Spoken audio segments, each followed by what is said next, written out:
There's a term in the PPF, the new edition, and certainly in the Ratio that's used quite often, and it's the term integral, whole. And integral formation, a holistic formation, is worth exploring, especially in terms of the parish and the seminary. And so in this case, I'd like to use an analogy. When someone goes to med school, part of their training is to then go out and be a clinician.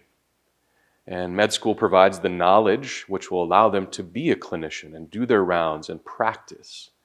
And so in an analogous way, a seminarian is learning in the seminary, but then he goes into the parish to deepen that learning, to be apprenticed in that learning. And so if a man is not doing well in the seminary, not thriving in the seminary, just like if a man wasn't doing well, if someone wasn't doing well in med school, it would be rather absurd to put them in the clinical rounds and put them in the parish. And so we have a real sensibility for the men that if they're doing well in the seminary, that they would be able to be in the parish and learn more and deepen their learning. I think one of the differences between med school and seminary is this, that seminary is not just about learning things. It's not just about schooling.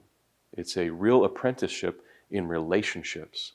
Relationships with their peers, relationships with their formators, relationships with their teachers. It's a set of relationships in the seminary which allows the men to thrive in the relationships in the parish.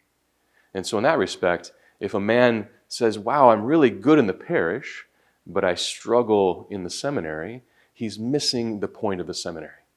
That parishioner relationships should have a way for him to feed back into the seminary and realize how to deepen his relationships in the seminary. Otherwise, the man can play a role, a seminarian role and a parish role. But integral formation doesn't envision that.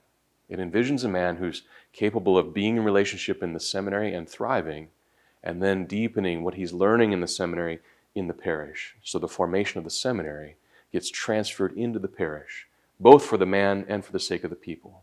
I think that's a more holistic sense, which allows seminary and parish to really work together, especially toward the end in the synthesis of the transitional deacon. The more we can do that up to that point, the more his transition into the presbyterate and into a diocese is going to be fruitful and faithful and joyful for him.